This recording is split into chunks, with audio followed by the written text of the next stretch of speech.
Vous le savez, il y a des moments qui sont difficiles. Il y a des moments où il faut tenir le cap. Vous voyez les attaques. Vous voyez parfois les caricatures. Et vous voyez surtout que je ne lâche rien. Vous voyez surtout que je veille scrupuleusement à tenir la promesse que je vous ai faite avec toute l'équipe, que nous ne trahirions plus, que nous ne reculerions plus et que nous tiendrions ferme sur nos convictions parce qu'il n'y a que cela qui vaille en politique. J'aime me retrouver avec vous parce que c'est là où je reforge mes convictions. Merci à tous. Merci.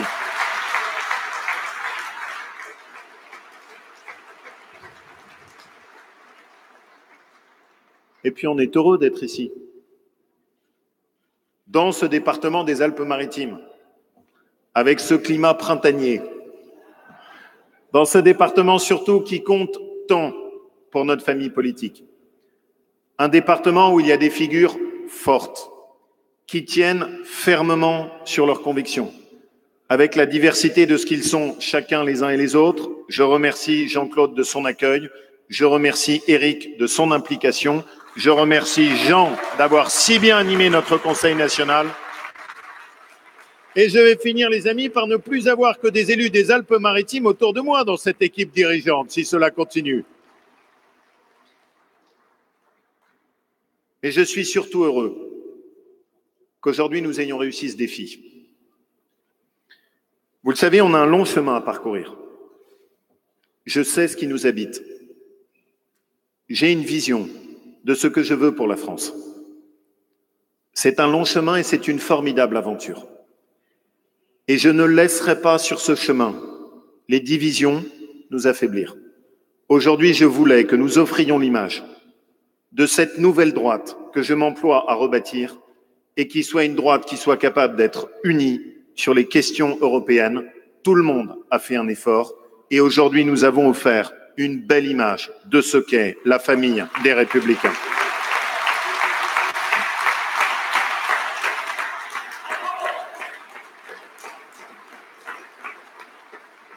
Et vous me permettrez d'associer à mes propos Jean, évidemment, Annie, mais aussi Guillaume, Damien, Lydia, Virginie, Laurence, tous ceux qui composent mon équipe, Guillaume, Fabien, Valérie. Applaudissez-les un peu. Ils sont jeunes, ils ont de l'énergie et ils ont besoin de votre soutien.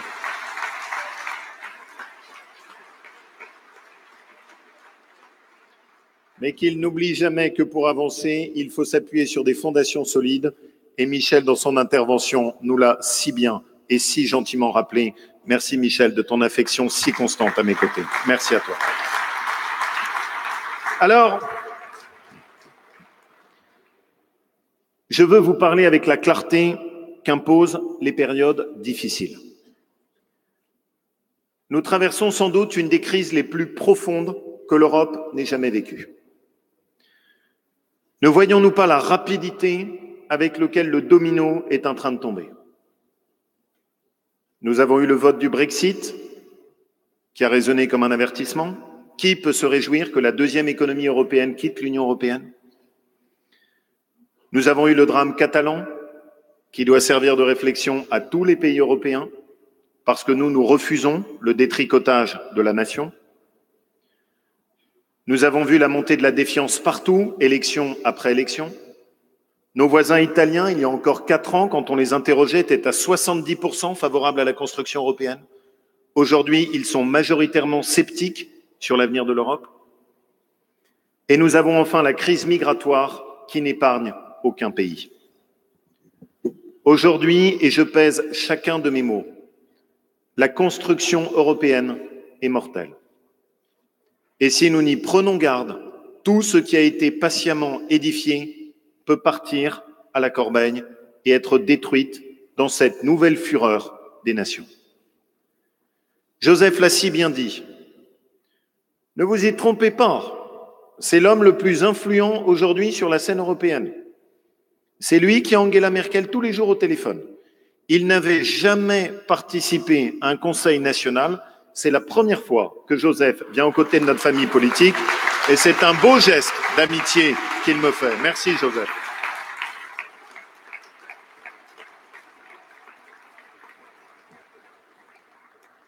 Mais mes amis, il ne faut pas se voiler les yeux. Comment avons-nous pu en arriver là? Comment en est-on arrivé là? Comment ce qui était le plus beau projet politique de l'après-Seconde Guerre mondiale a-t-il pu petit à petit faire faillite et se détricoter sans même que nous n'y prenions garde? Vous le savez, je suis attaché à mon ancrage, à ce qui constitue mon identité auvergnate et d'Auvergne-Rhône-Alpes. Mais j'ai un quart de sang belge. Pas de blague belge avec moi. Ma grand-mère était une femme de caractère. C'était une femme chef d'entreprise et qui avait vu la ruine de la Seconde Guerre mondiale sur la Belgique. Elle aimait l'Europe de tout son cœur. Elle chérissait ce projet parce qu'elle savait que l'Europe était pour elle la meilleure protection contre la barbarie qu'elle avait vécue dans sa chair. Moi, quand j'avais 18 ans, à l'image de toute une partie de notre génération, et que l'on discutait ensemble le soir, dans des conversations qui étaient parfois enfiévrées et animées, je me disais notre rêve, ce sera de bâtir ce grand projet dans lequel, à la fin, il y aura un président de l'Union européenne qui sera élu au suffrage universel direct. Et depuis, notre génération a connu les désenchantements. J'y ai été confronté comme élu local, confronté aux normes. J'ai vu comme Jean, comme ministre des Affaires européennes, aux côtés de Nicolas Sarkozy, l'extraordinaire complexité qu'était devenue petit à petit l'Union européenne. Et j'ai choisi d'ouvrir les yeux. Et derrière moi, j'ai 2 enfants. Un fils Baptiste qui a 14 ans, ma fille Louise qui a 11 ans. Ils sont comme tous les enfants de leur génération sur les réseaux sociaux. Et ils échangent avec un Brésilien, un Coréen du Sud et un Américain avec une facilité qui est déconcertante. Mais si nous n'y prenons garde pour eux, pour cette génération, ils ont déjà enjambé l'Europe. Et pour eux, leur horizon maintenant, c'est en partie le monde. Je veille à ce qu'ils gardent leurs racines, mais je suis inquiet qu'ils se projettent ainsi au-delà de l'horizon européen. Comment avons-nous pu ainsi en arriver là? Comment, petit à petit, ce qui était ce rêve si charnellement inscrit dans la mémoire de ma grand-mère s'est transformé en une construction que je peine de plus en plus à expliquer à mes enfants? Comment avons-nous pu ainsi laisser se perdre l'espérance dont était porteuse l'Europe? Eh bien, je vais vous dire ce que je crois. Je crois qu'il y a aujourd'hui un terrible paradoxe. Nous n'avons jamais eu autant besoin de l'Europe pour faire face à la Chine, pour faire face aux États-Unis, pour relever les défis qui sont face à nous et qui dépassent les frontières nationales. Et jamais l'Europe n'a été aussi impuissante. Jamais l'Europe n'a eu autant de mal à produire des résultats et jamais l'Europe ne s'est autant déchirée. Que s'est-il passé? Eh bien, et vous le savez, pour moi, je suis attaché à cela. Il faut voir. Charles Péguy le disait si bien. Il faut avoir le courage de voir ce que l'on voit et surtout de dire ce que l'on voit. Je vais vous dire ce qui s'est passé. C'est que nous avons eu tellement peur d'affaiblir l'Europe que nous nous sommes enfermés dans l'aveuglement. Nous avons eu tellement peur d'affaiblir l'Europe que quand on était européen, il fallait d'emblée soutenir matin, midi et soir tout ce que faisait la Commission européenne, même si cela nous emmenait dans le mur. Nous avons eu tellement peur d'affaiblir l'Europe, nous avons eu tellement ce vertige de la bicyclette qui tombe, que nous l'avons projeté dans une fuite en avant sans même nous apercevoir que nous étions en train de construire sur le gouffre. Et nous n'avons plus entendu.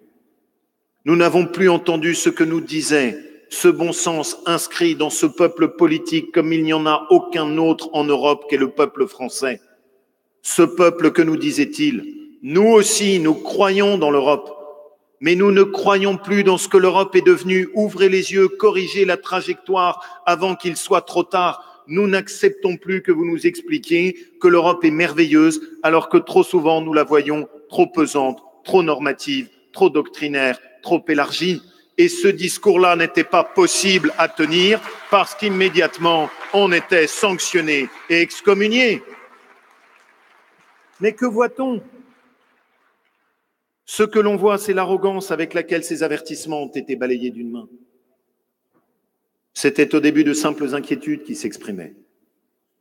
C'était parfois dans les votes des cris d'alerte. Et parce que nous ne les avons pas entendus, ils se sont transformés en rage et en colère sourde d'un peuple qui a eu le sentiment qu'on le méprisait et qu'on ne lui prêtait pas suffisamment d'attention. Eh bien, cette arrogance, ne vous y trompez pas, c'est exactement l'arrogance dont fait preuve Emmanuel Macron quand il parle de la lèpre populiste. Mais est-ce la lèpre que de demander cette chose si simple que juste nos frontières soient protégées, que les frontières de l'Union européenne soient gardées et que nous puissions arrêter une immigration de masse qui menace aujourd'hui le mode de vie de l'Europe?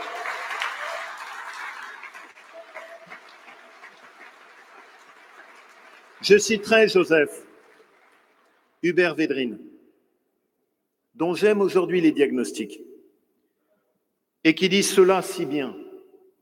Le populisme, c'est la mesure de l'échec des élites.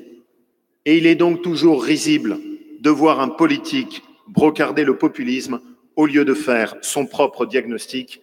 Bertolt Brecht le disait avec une ironie mordante, le peuple a mal voté, il suffit de dissoudre le peuple. C'est sans doute ce que veut Emmanuel Macron, mais ça n'est pas le projet des Républicains.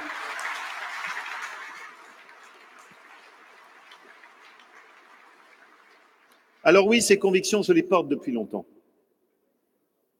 Je l'ai écrit il y a maintenant 5 ans dans un livre où je poussais ce signal disant si nous voulons sauver l'Europe, Joseph, comme tu l'as si bien dit, il faut tout changer. À l'époque, ce constat n'était pas facile à porter.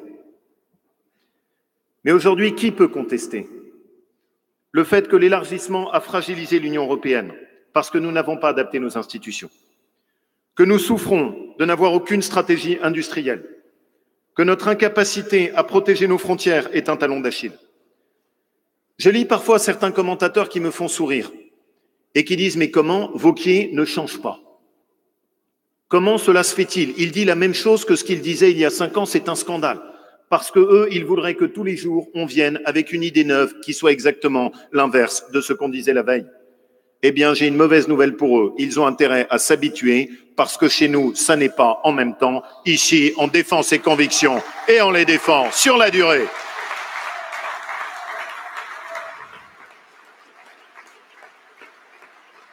Nous voulons sauver l'Europe. Eh bien, il y a 2 menaces qui sont tout aussi semblables l'une que l'autre des 2 côtés du miroir. La première menace, c'est celle de l'extrémisme et de Marine Le Pen. C'est celle qui nous propose de quitter l'Europe et d'abandonner l'euro. Une folie. Tous les Français qui ont une petite épargne, un petit pécule, seront les premières victimes de ce projet funeste. Dans nos différences fondamentales avec le Front National, il y a d'abord cette vision de l'Europe. La sortie de l'Europe serait le naufrage de la France. C'est la première façon de tuer et la France et l'Europe.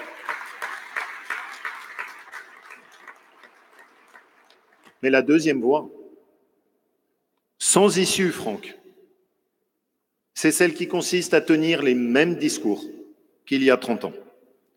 Fait d'envolées lyriques, fait de mots creux, fait de moulinets à parole qui se drapent dans l'incantation d'une utopie fédéraliste sans frontières, sans cesse plus coupée des réalités. C'est, mes amis, la position d'Emmanuel Macron. C'est précisément cette position qui a amené l'Europe là où elle est. Toujours plus de construction administrative, Annie, comme tu l'as dit. Toujours plus de normes, toujours plus de taxes, toujours plus d'élargissement. C'est précisément ce qui a amené l'Europe dans le mur. L'Europe est au bord du gouffre. Emmanuel Macron nous propose de faire un pas en avant.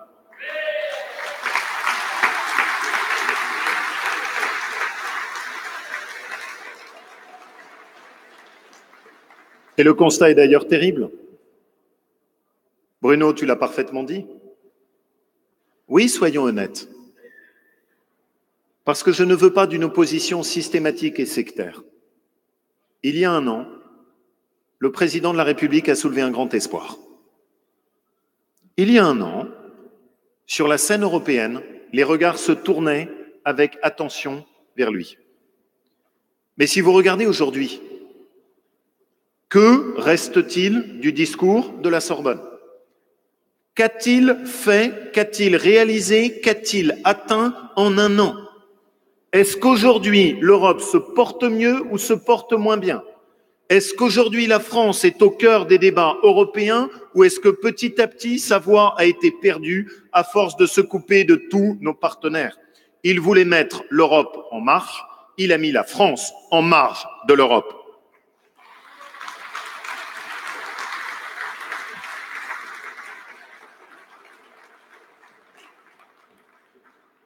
Et le président du Conseil italien le disait avec un trait d'humour mordant, se moquant d'Emmanuel Macron, qui précisément semblait raconter à Paris l'inverse de ce qu'il leur avait dit à Bruxelles et qui soulignait avec cruauté l'hypocrisie de l'apôtre du « en même temps ». Je pense qu'Emmanuel Macron devait être fatigué parce que visiblement ses propos ne sont pas ce qu'il avait tenu à Bruxelles une fois qu'il était revenu à Paris. Alors oui, mes amis, quel contraste avec celui auquel personne ne pourra enlever qu'en moins d'un an, il avait su réinstaurer un leadership et une autorité de la France au cœur de l'Europe. Je n'ai pas peur de lui rendre hommage parce qu'il le mérite. Il a beaucoup œuvré pour la construction européenne. Je voudrais, mes amis, à ce propos, revenir sur un domaine que Joseph a très bien abordé, qui est celui de l'élargissement. Aider à stabiliser les pays, oui. Les faire rentrer dans la maison commune, non. L'été dernier, la France a soutenu à Trieste l'élargissement aux pays des Balkans. Écoutez bien. La France a soutenu à Trieste l'élargissement aux pays des Balkans. Le président de la République a défendu à Bucarest le fait que la Roumanie et la Bulgarie entrent le plus rapidement possible dans l'espace Schengen. C'est une folie dont l'Europe ne se remettra pas. Nous sommes déjà beaucoup trop nombreux autour de la table. N'avons-nous pas compris à quel point un élargissement trop rapide, mal maîtrisé, une extension trop forte de l'espace Schengen a abouti à nous mettre dans le fossé?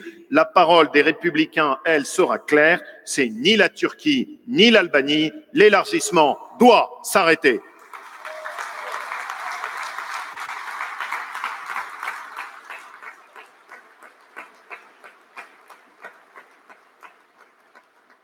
Et que portons-nous? Eh bien, ce que nous portons aujourd'hui, c'est qu'aimer l'Europe, c'est la regarder lucidement. Je crois dans l'Europe, mais je ne crois pas dans ce qu'elle est devenue, et c'est parce que je veux la sauver que j'aspire à ce que les Républicains puissent contribuer à refonder l'Europe dont nous avons besoin aujourd'hui pour les défis qui viennent. Certains voudraient opposer au sein de notre famille politique les présumés eurosceptiques et les soi-disant eurobéats. Je vous le dis, ils n'ont pas ôté les lunettes du passé. Ils n'ont pas accepté de voir ce que l'on voit. Aujourd'hui, sauver l'Europe, c'est ouvrir les yeux. Sauver l'Europe, c'est mettre toute son énergie non à nier les réalités, mais à assumer les bases d'une refondation. C'est cette démarche qui permet le rassemblement aujourd'hui de la famille des Républicains. La nouvelle droite sera unie sur l'Europe parce que nous sommes la seule famille politique à être capable aujourd'hui, à la différence du Front National et à la différence d'En Marche, de concilier les deux mouvements dont l'Europe a besoin, la lucidité de dénoncer l'impasse dans laquelle l'Europe s'est enfermée et la volonté de redonner un souffle à la construction européenne. En Marche est dans la naïveté, le Front National est dans l'abandon. Nous seuls voulons porter cette refondation de l'Union européenne.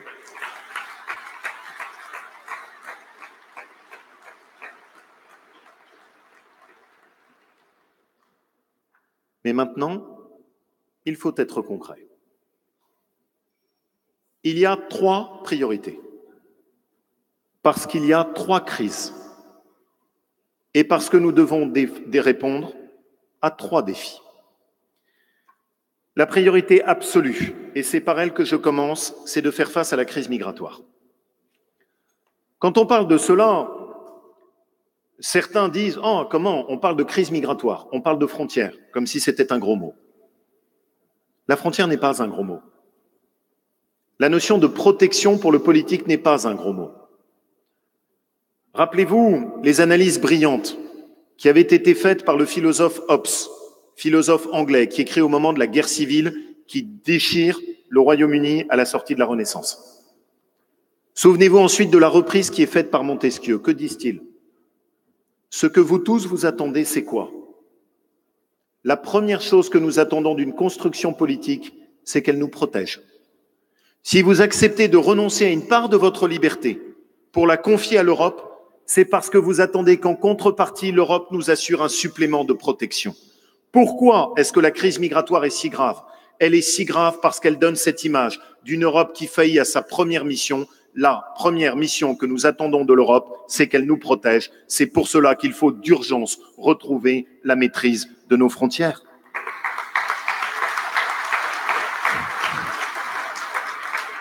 Les Républicains font 3 propositions.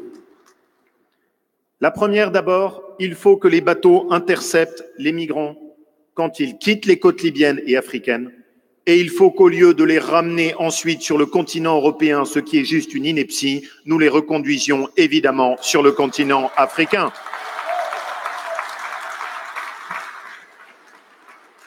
La deuxième proposition, les centres de réfugiés doivent être installés de l'autre côté de la Méditerranée.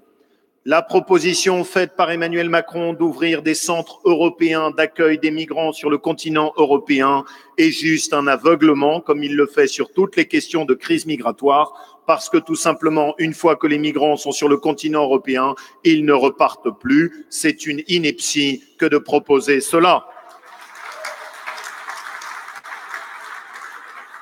Et pour y arriver, oui Nadine, tu l'as très bien dit, il faut que nous arrêtions d'être pleutres.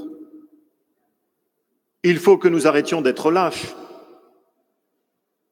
La France consacre l'année dernière 350 millions d'euros d'aide au Mali.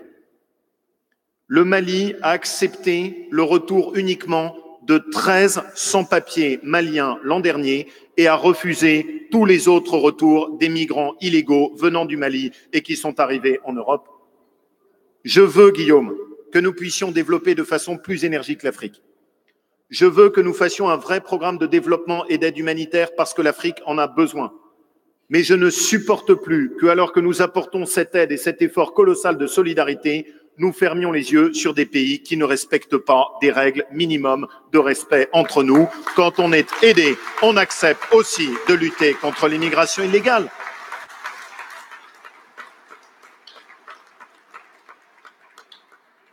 Le président de la République a dit qu'il n'y avait pas de crise migratoire. Eh bien, je l'invite à aller, comme nous l'avons fait avec Éric, à la frontière à quelques kilomètres ici, pour voir les policiers aux frontières auxquels j'ai voulu rendre hommage, qui chaque semaine se battent, alors que 500 à 1000 migrants cherchent chaque semaine à passer juste par cette porte-là. Des migrants illégaux qui ne respectent aucune de nos règles. Il n'y a pas de crise migratoire. Eh bien, je lui dis qu'il fasse attention, parce que la vague migratoire actuelle pourrait bien cacher un tsunami à venir. La population africaine va doubler d'ici à 2050. Si nous ne sommes pas capables de répondre, nous serons emportés. La proposition d'Emmanuel Macron, c'est de répartir les migrants en Europe. La proposition des Républicains, c'est de dire que la France et l'Europe ne peuvent plus accueillir autant de migrants et que ceux qui sont rentrés illégalement chez nous doivent être reconduits de l'autre côté.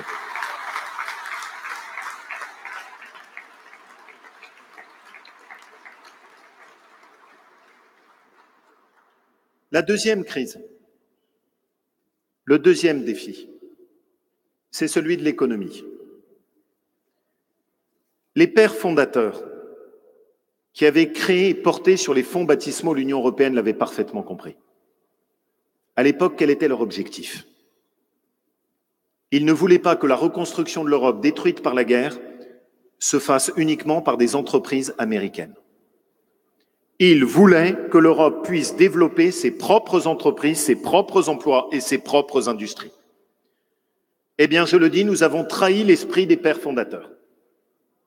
Et aujourd'hui, comment ne pas le voir quand d'un côté de l'Atlantique, nous avons Donald Trump qui lui défend ses entreprises, ses emplois et impose sans vergogne des taxes commerciales sans que nous soyons capables de répondre avec l'énergie qui est nécessaire. Et que de l'autre côté, alors que l'Union européenne ouvre à 95% l'accès à nos marchés publics aux entreprises étrangères, nous avons le géant chinois qui continue à nous narguer et n'ouvre pas ses marchés publics à l'accès automatique à la concurrence. Mais combien de temps nous faut-il pour le comprendre? Combien de temps nous faut-il pour le comprendre?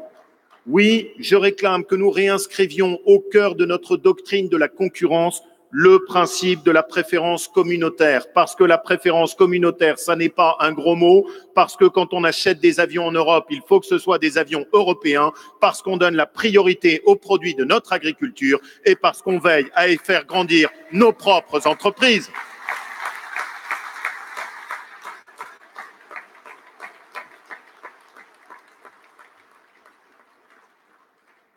Et Christian l'a si bien dit. Défendre les intérêts de l'Europe et défendre les intérêts de la France dans l'Europe. Regardez ce qui s'est passé au moment où nous avons bradé Alstom, qui a été racheté par Siemens. De ce côté-ci du Rhin, les commentateurs politiques et les journaux disaient « extraordinaire naissance d'un géant ferroviaire européen ». Je parle allemand, un petit peu moins bien que Joseph. Eh bien, ce jour-là, j'ai acheté la presse allemande. La presse allemande, elle, titrait « Siemens s'est enfin payé Alstom ». Quand la France parle de l'Europe, on a l'impression que c'est pour abandonner la France. Quand l'Allemagne parle de l'Europe, c'est pour mieux défendre les intérêts allemands, comme j'aimerais que nous soyons moins naïfs.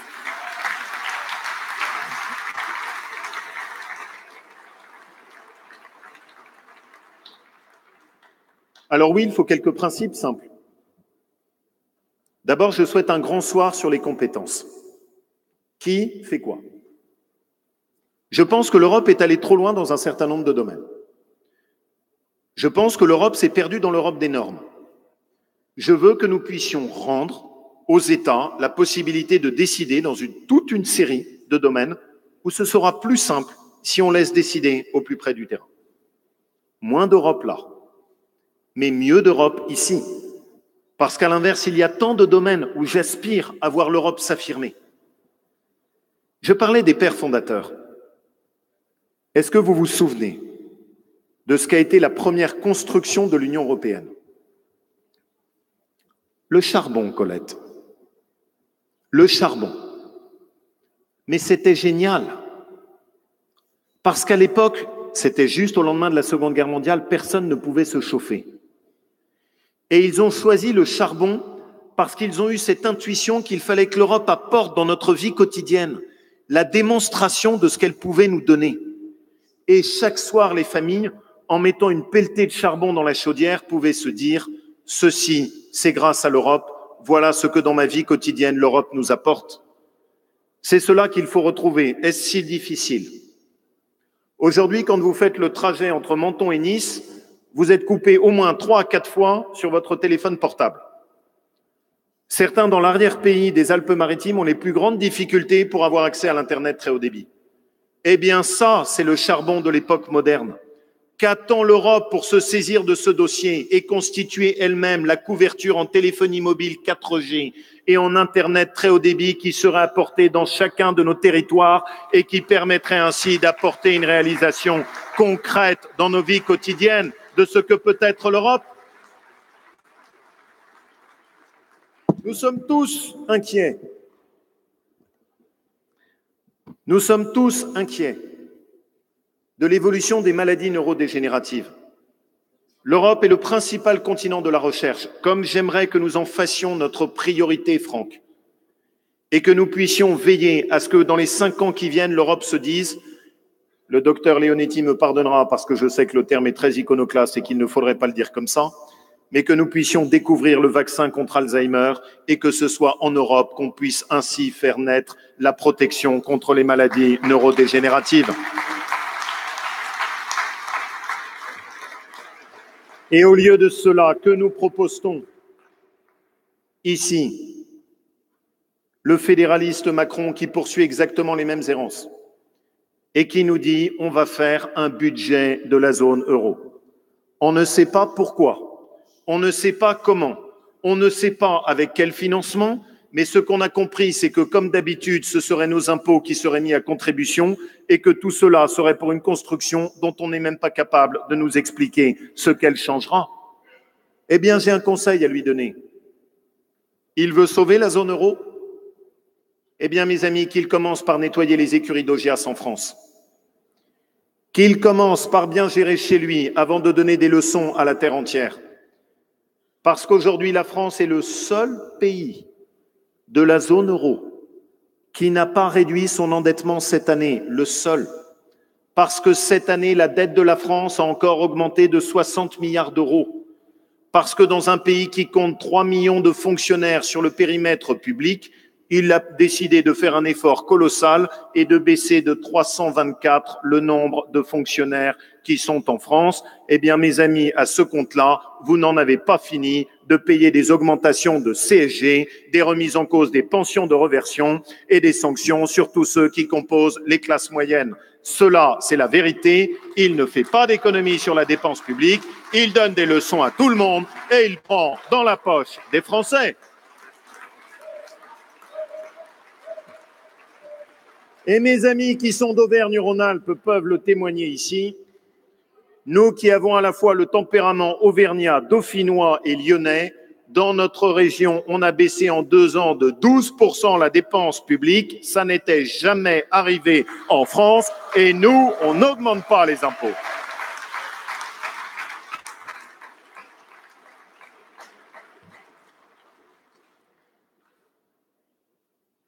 Le troisième défi, il est plus intime. Il est sans doute plus difficile à comprendre, mais c'est celui qui nous unit plus que tous les autres. Qu'est-ce que l'Union européenne? Pourquoi avons-nous fait cela? Est-ce que nous avons fait cela uniquement pour avoir une monnaie commune? C'est déjà beaucoup, mais était-ce cela seulement? Est-ce que nous avons fait cela seulement pour discuter entre nous des déficits budgétaires ou des critères de Maastricht? Est-ce que nous avons fait cela seulement pour édifier un mécano institutionnel subtil et compliqué à appréhender? Ou est-ce que nous avons fait cela pour quelque chose d'autre, pour quelque chose de plus grand? Est-ce que quand les pères fondateurs choisissent cet emblème de l'Union européenne, ils n'ont pas quelque chose de plus fort en tête, qui vient puiser au cœur de tout ce que nous sommes? Que sommes-nous? Nous sommes les héritiers de 3 merveilleuses traditions qui ont abouti sans doute à ce qui se fait de plus beau dans l'histoire de la création artistique, littéraire et de l'histoire de l'humanité, qui fait que quand on est devant le retable du maître de moulin, on ne peut qu'être ému par ce que nous voyons et par ce qu'est le reflet de cette admirable civilisation européenne, qui est au carrefour d'abord de l'amour de l'homme porté par la civilisation gréco-latine, qui est au carrefour de cette civilisation chrétienne, judéo-chrétienne, qui nous a transmis le sens de la permanence, qui nous a donné en héritage cette volonté de transmettre de génération en génération ce que nous sommes. Pour moi, les racines judéo-chrétiennes, c'est la permanence et la transmission. Parce que nous sommes enfin, Jean et Christian, les héritiers de la civilisation de la Renaissance et des Lumières, de cette civilisation qui nous a émancipés et qui nous a apporté à la fois la liberté et le progrès. Parce que Rachida, nous sommes les héritiers de tout cela et que cette civilisation européenne a cette générosité qui n'est comparable à aucune autre civilisation, qui est d'être universelle et d'offrir la possibilité à quiconque vient chez nous de pouvoir faire sienne cette civilisation à condition de l'épouser et d'y adhérer de tout son être. Je vais vous le dire, mes amis. Si nous avons fait tout cela, ce n'est pas à l'arrivée, pour finir avec la honte de notre identité, avec le rejet de ce que nous sommes, avec la haine de soi, avec ce que dit si bien Mathieu Bock-Côté, cet intellectuel québécois que je vous amène à lire régulièrement quand il dit « l'homme occidental doit cesser de se mépriser ». Eh bien, ce mépris de la civilisation européenne, c'est celui que porte Emmanuel Macron quand il va en Algérie expliquer que l'Europe, à travers la colonisation, n'aurait commis que des crimes contre l'humanité. Ce mépris et cette haine de soi, c'est celle qu'il porte quand il reprend ces mots ineptes de mâle blanc pour expliquer que nous n'aurions plus droit au chapitre et que si l'on ne vient pas de telle ou telle communauté, on n'a plus le droit de s'exprimer quand l'on parle des quartiers en difficulté, dans lesquels la première difficulté, c'est qu'on a abandonné l'État régalien. C'est cela, la première difficulté. Je suis un mâle blanc et personne ne me fera taire sur ce sujet.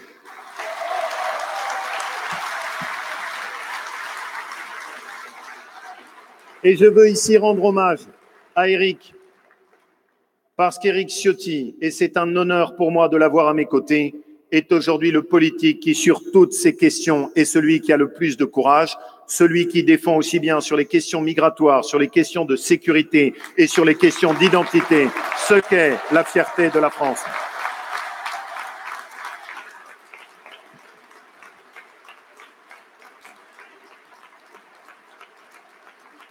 Et mes amis, cette capitulation communautariste, c'est celle qu'illustre l'image du palais de l'Élysée transformée en boîte de nuit récemment.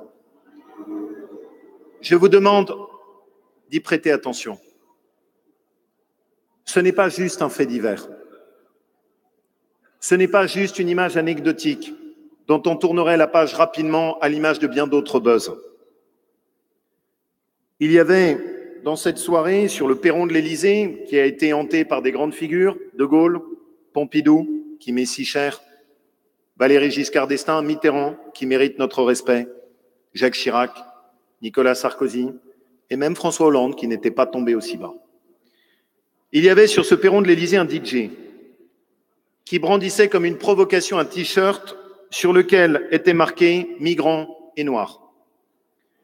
Mes amis, ça n'est pas juste une question qui porte sur la dignité présidentielle. C'est une question qui touche à la France. On peut être tout cela, et ça n'est pas un problème, et tout cela est respectable. Mais quelle est la tradition de la France? Et quelle est la tradition de l'Europe? C'est que chez nous, à la différence du monde anglo-saxon et des États-Unis, on ne se définit pas en imposant aux autres sa différence, son identité, sa communauté. On se définit d'abord en ayant la fierté d'arborer ce qu'on a en commun. En France, on se définit par son identité commune, on se définit par son histoire commune, on se définit par sa langue commune, on se définit par sa culture commune. C'est cela, la République française.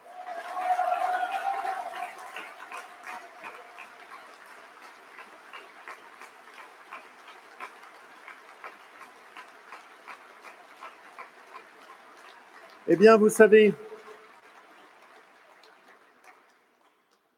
le moment où je l'ai le plus ressenti, ces derniers temps, où j'ai le plus senti cet appel de la voix de l'Europe, c'est quand je me suis rendu récemment en Irak pour défendre les minorités chrétiennes, mais aussi les minorités kurdes, les minorités yézidis, qui ont été oppressés par la dictature de Daesh, ce que toi, Michel, tu n'avais jamais oublié, parce que Daesh est né en Irak de l'affrontement entre les chiites et les sunnites. L'échange qui m'a alors le plus marqué, c'est un échange avec ceux qui étaient les victimes de Mossoul. Certains étaient orthodoxes, d'autres étaient chrétiens, d'autres appartenaient à la minorité yézidi. Et ils se sont tournés vers nous. Et ils nous ont dit, Mais qu'avez-vous fait? Pourquoi n'étiez-vous pas là? Vous êtes l'Europe. Vous êtes le continent de la tolérance. Vous êtes le continent qui doit lutter contre l'intégrisme. Qu'avez-vous fait quand ils ont détruit nos croix? Qu'avez-vous fait quand ils ont miné nos maisons? Qu'avez-vous fait quand ils ont pris nos femmes et qu'ils les ont vendues en esclavage? Vous êtes le continent de la liberté de la femme. Pourquoi n'étiez-vous pas à nos côtés? Vous êtes le continent des droits de l'homme. Pourquoi nous avez-vous abandonnés? Et ce qu'ils m'ont dit était poignant. Ce prêtre orthodoxe a fini avec cette phrase. Ne vous y trompez pas. Ce sont les mêmes ennemis que vous combattez chez vous. Et si vous persistez à être aveugle, vous serez emportés par la même barbarie. Comme ils avaient raison. Pourquoi devons-nous sauver l'Europe? Nous devons sauver l'Europe pour tout cela. Nous devons sauver l'Europe parce que, Bruno, comme tu l'as dit, l'Europe n'a jamais été une unité politique. L'Europe n'a jamais été un empire commun qui nous a tous unis. Mais l'Europe a été quelque chose de beaucoup plus intime et de beaucoup plus précieux que nous avons la responsabilité de transmettre à notre tour. L'Europe, oui, ce sont des valeurs. C'est une littérature. C'est une histoire. C'est Dante qui fait écho à François Villon, ce poète français poignant qui écrit le Testament. C'est l'édification des cathédrales avec Notre-Dame de Paris, le Dôme de Milan, la cathédrale Saint-Étienne, le Stephansdom à Vienne. Ce sont ces grands peintres qui ont dialogué du nord au sud de l'Europe, en passant d'Albrecht Dürer, en passant par Hans Memling et en allant jusqu'au Titien, sur le rivage béni de l'Italie. C'est le mouvement des Lumières qui a uni Voltaire et Kant. C'est ce grand moment extraordinaire dans la culture humaine où le roman s'affirme entre à la fois Maupassant et Sándor Márai en Hongrie. Ces immenses artistes ont dialogué entre les frontières. Ils ont dialogué au-delà de l'espace et du temps. Et ils nous ont légué ce que nous avons de plus précieux. Ils nous ont légué la civilisation européenne. Celle dont Milan Kundera, qui avait vu notre abandon devant la dictature communiste, avait dit « L'Europe n'a pas le droit de perdre le sens de sa propre identité culturelle. » Oui, je suis un Européen convaincu, mais je ne suis pas l'Européen convaincu des institutions. Je ne suis pas l'Européen convaincu des normes. Je suis un Européen convaincu d'une façon beaucoup plus charnelle, parce que je crois à cette identité culturelle, parce que je refuse qu'elle se perde, parce que je considère que c'est à la fois notre devoir à l'égard de ceux qui nous ont précédés et de nos enfants que de la transmettre, parce que je crois que dans ce monde de démence et d'excès, l'Europe a encore quelque chose à dire, parce que notre tâche est de faire vivre à nouveau l'Europe. C'est cette Europe-là qui mérite qu'on se batte pour elle. Alors oui, mes amis, nous avons une mission. Cette mission, c'est de sortir l'Europe de l'impasse des temps. Cette mission, seule notre famille politique est capable de la relever, car seule notre famille politique est capable à la fois d'avoir la lucidité qui s'impose aujourd'hui et la volonté de retrouver le souffle qui traverse notre histoire européenne. Cela peut être la vocation de la France, ce sera le projet des Républicains. Vive les Républicains, vive la France et vive l'Europe!